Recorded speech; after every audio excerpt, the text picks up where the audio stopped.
Ladies and gentlemen, I take pride in introducing the greatest show on earth.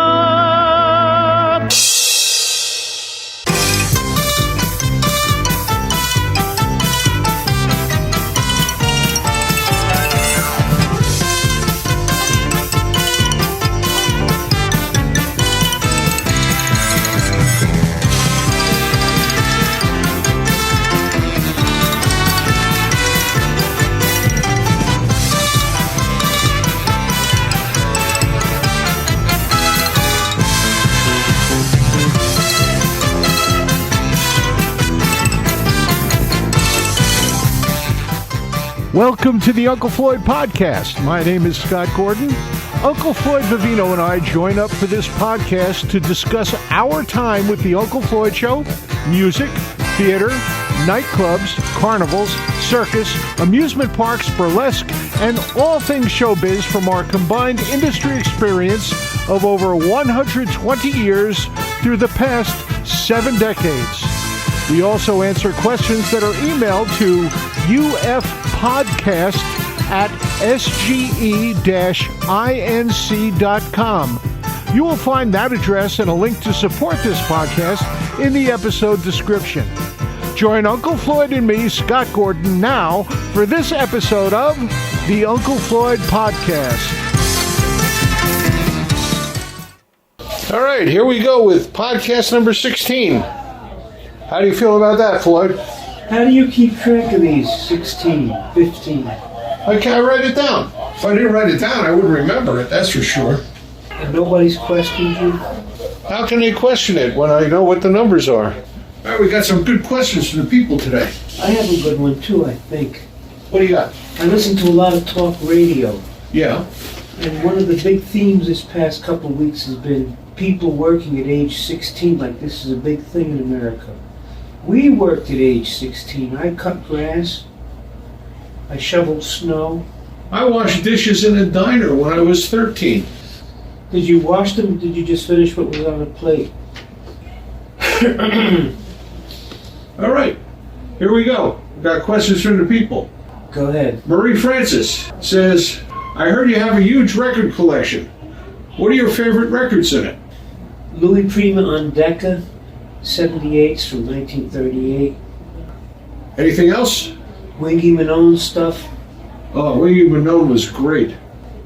She'd like to know if we made any recordings of our comedy routines or music. Yes, we did. Yeah, we had an album out and we had 945s. And I've got a record collection as well. Not as big as Floyd's is, but I got a whole bunch. Last count, I have 8,000 records. Why would you count them? Because I'm keeping track of them. I cataloged all of them, so I know exactly what I have. If I want to hear something, I just type it into my computer, and my computer tells me where I put it. Otherwise, I'd never remember. This is from Andrew Rubin. He wants to know, Floyd, were you friendly with Gilbert Gottfried? We did 2 Cosby shows together, me and him. You also used to fill in for him on that America All Night show? I forgot about that. I did that. Yeah, he had that show and you filled in several times. When he was sick for some reason. Andrew also asked, how much rehearsal did it take to do an Eddie Slavo bit? 0. We couldn't rehearse it. No, Because it was Eat a Watermelon Like a Slob. I just told the director, Jeff Friedman, what we're going to do and how it was going to end. That's the way it worked. We didn't rehearse any of the things that we did. The closest we got to rehearsal is when we did the live shows, the routines that we did over and over again. We basically had it rehearsed because we did it several times.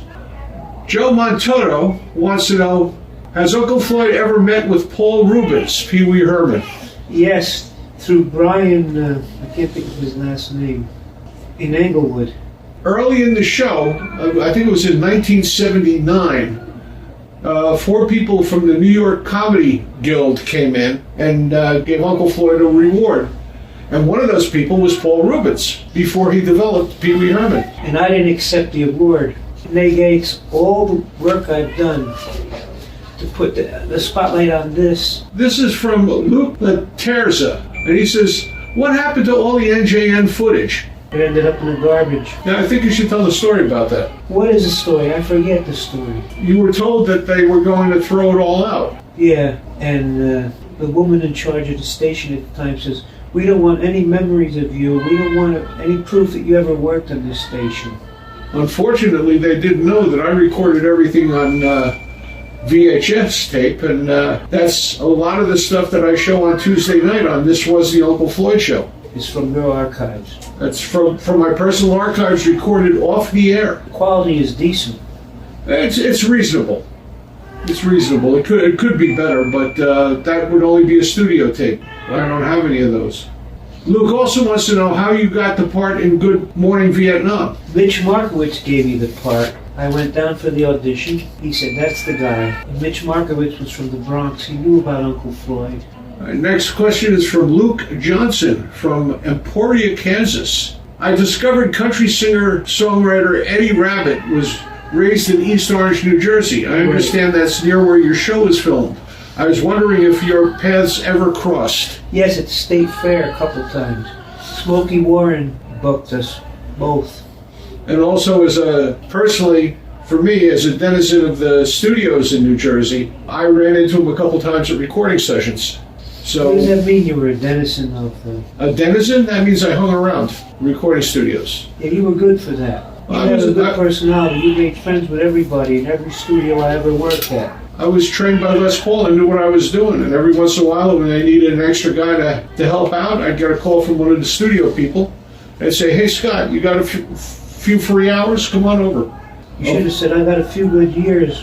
Now, this is from Arthur Ford, and he wants to know, of all the old-time songs Floyd performed, which ones are your favorite? After My Laughter Came Tears is one of my all-time favorites. Who originally did that song? Do you remember? Arthur Van Brunt. This is from Bruce Kindle. He's from Boulder, Colorado, and originally from Ramsey, New Jersey. Often when riding around with my parents, I would see the classic yellow and black "I don't avoid, I watch Uncle Floyd" bumper sticker. Whose idea was the bumper sticker? Its tagline, and how did they get distributed? We started, first of all, it was my idea. The color showed up great in the car, but we stopped making them. The bumper stickers became plastic. And look who's here. It's Jerry. I'm back from lunch. It's Jerry's here. I'm back from lunch, Floyd. He's come back from lunch. We're doing the podcast. This question is from Bruce Kindell. I said that, the yellow bumper sticker. He also wants to know how they were distributed. We sold those for personal appearances. They cost me 22 cents. We sold them for $1. This is from Dave Smith. He wants to know, what's the story behind Yogi Narada? Where did you meet him, and how old was he when he was on the show? He was in his 80s when we came on the show. He was from Circus World, although I didn't really know him in the circus. He was in his early 90s when he was on the show, if I'm not mistaken. Well, I said 80s, so maybe you're right. I think he was in his early 90s. I've got a couple of questions from Sharon Zarrow. She's out in Nevada or Arizona. Let's hear him. Okay. My favorite song you played on the piano was "Lay That Pistol Down." Who wrote that song? Al Dexter. And he performed it first on 78, correct? Mm-hmm. She'd love to hear you sing a couple bars of it. Lay that pistol down, babe, lay that pistol down. Pistol packing, mama, won't you lay that pistol down? I was drinking beer in a cabaret, dancing with a blonde. Boom, mama, shot out the light and bang, that blonde was gone. Lay that pistol down, babe, lay that pistol down. Pistol packing, mama, won't you lay that pistol down? Ba-ba-da-ba-ba-bum, ba-da-da-da-da-da.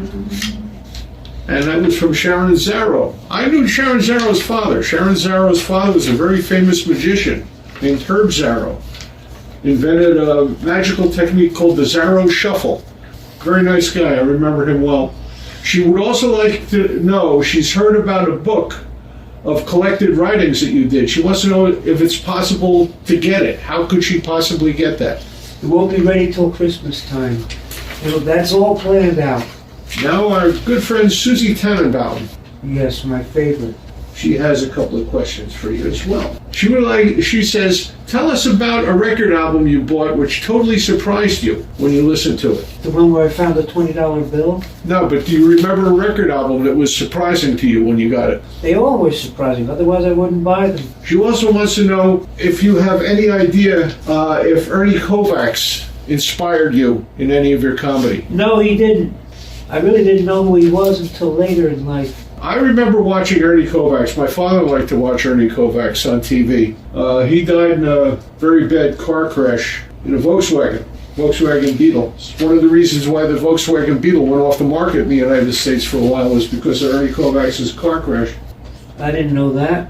David Schwartz wants to know, who was Baby Bonzo? She was a nutty fan of ours. We say that affectionately. Her name was Pam Buttery. Right, from Union, New Jersey. And she used to come to all our live shows and sit in the front row. Right. Really nice person. She wore punk outfits. This is from our buddy Dennis DeLeo. And I think this is a very loaded question for you, Floyd. Hello, my favorite Uncle Floyd, my favorite cousin Scott. Who were those two hot dog and beer vendors at Yankee Stadium in the 70s that wore those yellow Uncle Floyd Show buttons on their uniforms? Dennis DeLeo and Tim Halecki. Blades and Bagels. That's what their stage name was, Blades and Bagels. Unfortunately, we don't have any tapes of them on the show because that was all before there were home video recorders. And none of that stuff was saved, unfortunately. This is from Hal Gold. He says, I'm pretty sure... From Arizona. Yeah. I'm pretty sure the first time I ever came across the Uncle Floyd Show would have been when I was scanning the UHF dial on my black and white TV in my bedroom in New Rochelle. What years would that have been? I would say that would probably be 74 to... 78. 78, roughly. And what do you guys know about the attempt to make UHF a viable TV viewing platform, and how did the Uncle Floyd Show end up on that end of the TV dial? It's the only station I could afford at the time. Well, I paid for the show. Every show we had, except for NJN. Except for New Jersey Network, I think we paid for. We paid dearly for some of them. And the problem with UHF was it was so difficult to tune in. Everything else was a click dial. The UHF, you had to slowly get it in. You had to twist and turn. And here's a question from our old buddy Ghosty. Floyd, what movie theater did you go to the most when you were growing up? The Fabian Theater, downtown Patterson. I went to the Fox in Hackensack. He also wants to know if you were a popcorn kid or a candy kid, or both. Both. Yeah, look at me. I ate everything. That's why I'm as big as I am. Well, popcorn's not fattening. Popcorn can be fattening if you eat too much of it, or if you slather it with the butter. Without the butter, it tastes like nothing. No, it depends on how it's made. In the movie theaters, if you make it with the good stuff, it has a nice flavor all its own without the butter. You don't need the butter.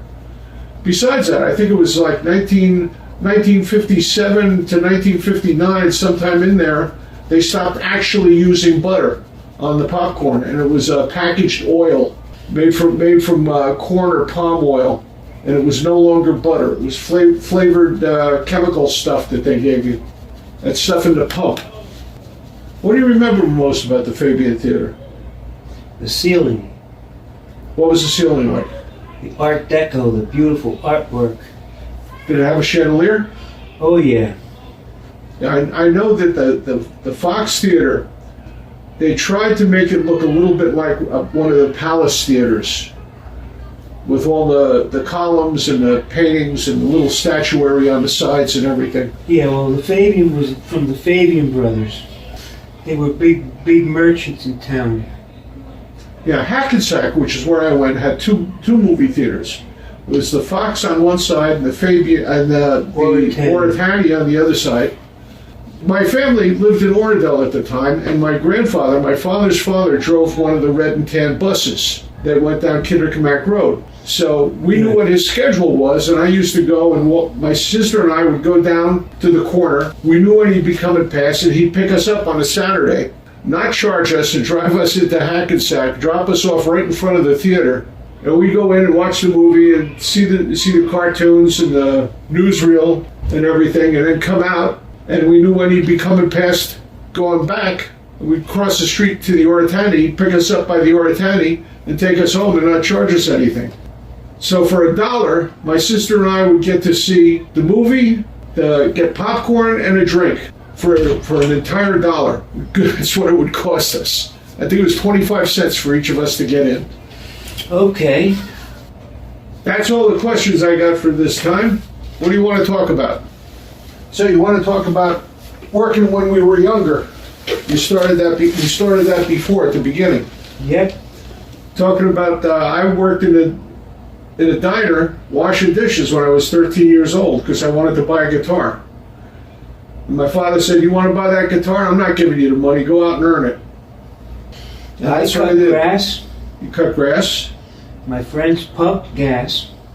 We all worked at age 16. We got working papers at 16. Well, 16, I was working in a grocery store. At 16, I was in Gaslight Village with Brian Jackson. Working in the doing the vaudeville show. Yep, 440. 4 shows a day with a total cast of 40 performers. You don't even hear that expression anymore, 440. And that's something you'll never see again. I don't think anybody will ever do that again. Nobody wants to. I think it would work. I It think would. people would enjoy it. It would if you're given a chance. I've had a whole bunch of different jobs. Well, let's hear them. I worked at a grocery store. I worked at a music store. I taught guitar. I worked in recording studios. Sold computers. Magic. Did magic. Show business, I did magic. I played music. I was in about 8 bands. Worked with a lot of good people. And Jerry's back. Jerry, Yes, I'm here. when did you start working? How old were you? 12 years old. That beats us. We were 16. I was 13 I was my first. delivering papers, the Bergen Record, starting at 8 years old.